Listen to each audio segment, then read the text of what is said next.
Hello दोस्तों, BPSC online academy में आप लोग का बहुत बहुत स्वागत है। आज का जो हम टॉपिक लेके आए हैं वो भारत का आर्थिक परिदृश्य।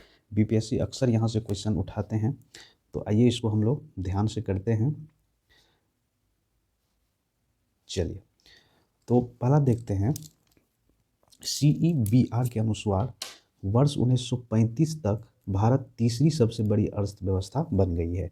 CEBR एक संस्था है, इन्होंने अभी अनुमान लगाया है कि 2035 तक जो है भारत दुनिया की तीसरी सबसे बड़ी अर्थव्यवस्था के रूप में उभरेगा। अगला है, हाल ही में विश्व बैंक ने 2022-23 के लिए भारत की जो GDP अनुमान लगाया है कि 22-23 में जो भारत की GDP रहने वाली है वो 6.9% रहने का अनुमान लगाया है। $100 अरब प्रेषण प्राप्त करने वाला पहला देश कौन बन गया है? तो ये है भारत। हाल ही में भारत का सबसे बड़ा तेल आपूर्तिकर्ता कौन बन गया है? तो ये है रूस। देखिएगा, यहाँ से डायरेक्ट क्वेश्चन रहता है बीपीएससी में, ठीक है, तो ध्यान से इसको देखते जाइए। हाल ही में यूपीआई पर क्रेडिट कार्ड का समर्थन करने वाला पहला पेमेंट गेटवे कौन बन गया है? तो वह है रेजर पे बन गया है। अगला है, भारत का पहला गोल्ड ATM कहाँ पे खोला गया है? तो ये हैदराबाद तेलंगाना में खोला गया। हैदराबाद तेलंगाना में खोला गया। चलिए,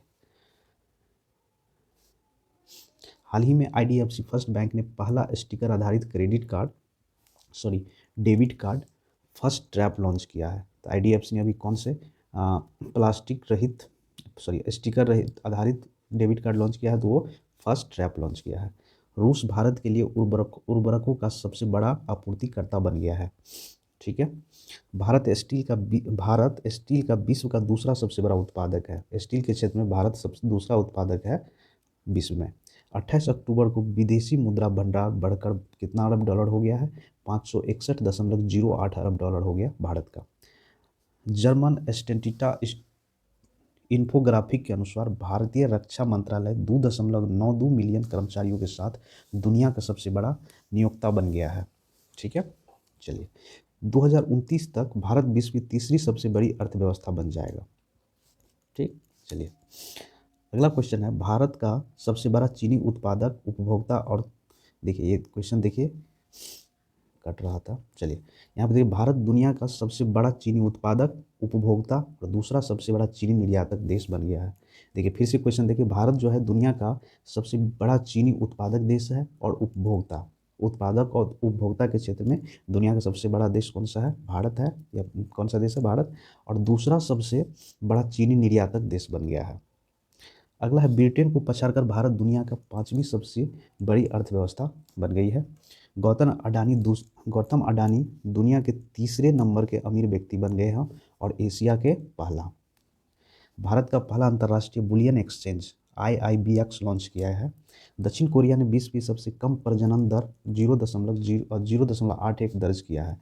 मतलब दक्षिण कोरिया जो है ये अपना ही रिकॉर्ड अभी तोड़े हैं। कम प्रजनन दर का जो रेट था यहीं पे पहले भी कम था और इस बार और कम कर लिया है, मतलब अपना ही रिकॉर्ड अपने खुद तोड़ लिया है। एडलवाइज MF ने भारत का पहला गोल्ड एवं सिल्वर फंड पेश किया है। हाल ही में भारतीय स्टेट बैंक ने उत्सव सावधि जमा योजना शुरू की है।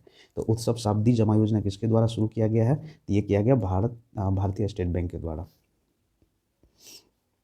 आगे हैं, 2026-27 तक भारतीय बाजार में 100% इलेक्ट्रिक दोपहियों वाहन होगी।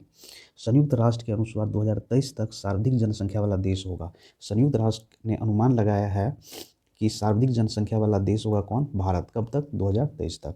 FDI प्राप्तकर्ताओं में भारत 7वें नंबर पर है और शीर्ष देश में कौन है? अमेरिका है। भारत को वर्ष 2021-22 के दौरान 83.57 अरब डॉलर FDI प्राप्त हुआ, ठीक है। और कितने नंबर पे है ये? 7 नंबर पे। और 1 नंबर पे कौन है? अमेरिका है। रूस इराक के बाद भारत का दूसरा सबसे बड़ा तेल आपूर्तिकर्ता देश बन गया है। मतलब पहला कौन है? रूस है। और दूसरा कौन बन गया है? इराक बन गया, जो कि भारत को क्या करता है? तेल आपूर्ति करता है। पहले नंबर पे रूस, दूसरे नंबर पर इराक।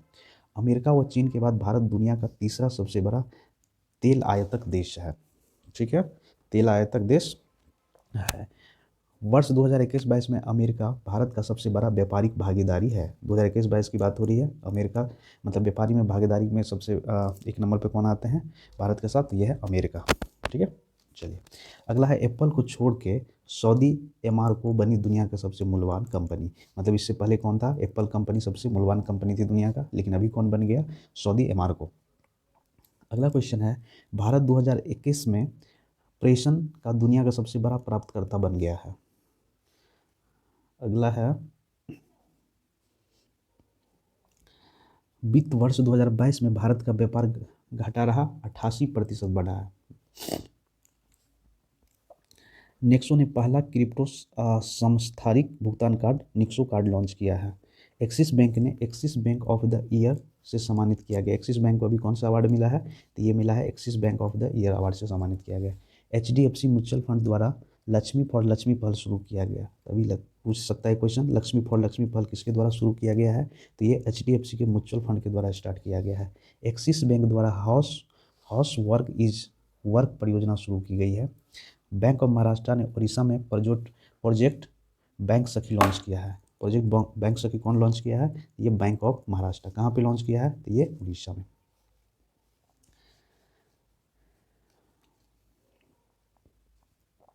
आगे है, यूपीआई माध्यम से ऋण निवेश की सीमा सेबी ने कितने कर दी है? तो ये 5 लाख तक कर दी है। भारत विश्व स्तर पर अरबपतियों की आबादी में कितने नंबर पे है? तीसरे नंबर पे है। और तीसरे नंबर के अमीर व्यक्ति कौन बन गए इंडिया से? तो गौतम अडानी, और एशिया के पहले बन गए। नेपाल भारत की यूपीआई प्रणाली को अपनाने वाला पहला देश बन गया। मतलब भारत का जो यूपीआई प्रणाली है, पेमेंट सिस्टम, वो नेपाल ने अपना लिया, और ऐसा करने वाला ये पहला देश है।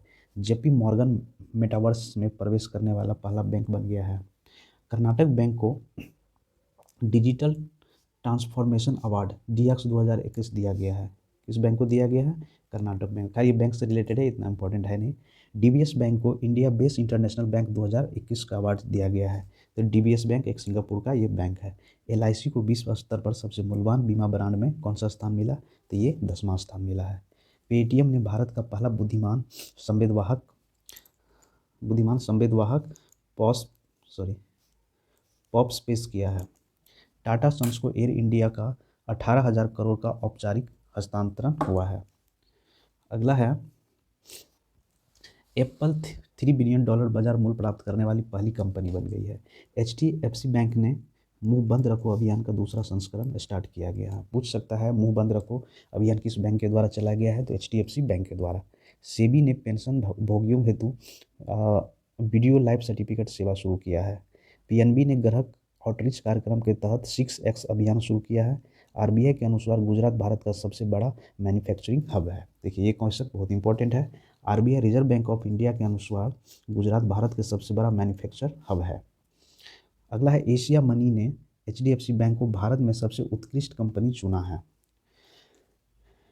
अगला है, हाल ही में केंद्र सरकार ने डूबे ऋण के प्रबंधन के लिए भारत ऋण समाधान कंपनी लिमिटेड की स्थापना की है। विश्व बैंक समूह ने डूइंग बिजनेस रिपोर्ट में प्रकाशन बंद कर दिया है। डूइंग बिजनेस प्रकाशन जो है ये बंद कर दिया गया। विश्व बैंक समूह ने डूइंग बिजनेस रिपोर्ट जो है प्रकाशन करना बंद कर दिया गया। हाल ही में कंडाला पहला ग्रीन विशेष आर्थिक जोन मतलब स्पेशल इकोनॉमिक जोन बन गया है। कंडाला पोर्ट कहाँ पे? कमेंट करिए। PM मित्र पार्क योजना हेतु 4,445 करोड़ रुपया आवंटन किए गए हैं।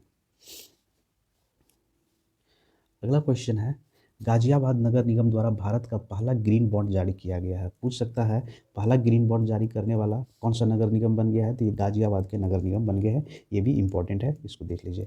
पावर फाइनेंस कॉर्पोरेशन लिमिटेड ने भारत का पहला यूरो ग्रीन बॉन्ड लॉन्च किया है। ये भी इंपॉर्टेंट है। यूरो ग्रीन बॉन्ड किसके द्वारा लॉन्च किया गया है? तो ये पावर फाइनेंस कॉर्पोरेशन के द्वारा, इंश्योरेंस की कंपनी है ये। Crypto currency exchange CoinDCX Bharat का पहला क्रिप्टो यूनिकॉर्न बना है। तो ये याद रखिएगा, भारत का पहला क्रिप्टो यूनिकॉर्न कौन सा बना है? CoinDCX। ठीक है, और ये क्या करता है? एक प्लेटफॉर्म देता है कि क्रिप्टो करेंसी को आप मनी में एक्सचेंज कर सकते हैं।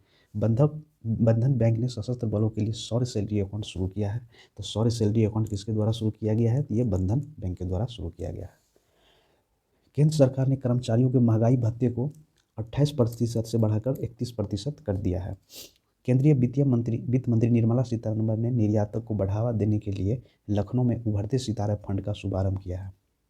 ठीक है, चलिए यहाँ पे देखिए, ये इंपॉर्टेंट है। मूडीज रेटिंग के अनुसार जो है भारत का 2022-23 का जो वृद्धि दर रहने वाली है वो कितना 5.4% रहने वाली है। क्रिसल एजेंसी के अनुसार भारत का जो वृद्धि दर रहने वाली 2022-23 में वो 7% के आसपास रहने वाली है।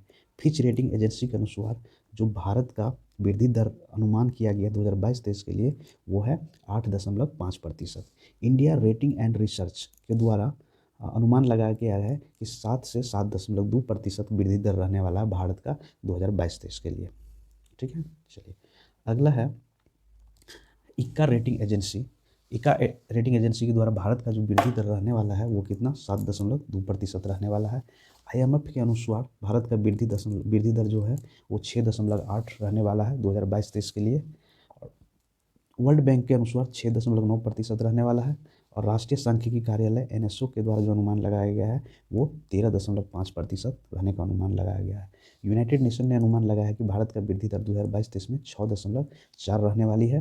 तो चलिए इसी के साथ आज का मेरा सेशन यही खत्म होता है। Thank you for watching BPSC online academy. I hope कि ये सेशन आपको अच्छा लगा होगा। ठीक है, चलिए।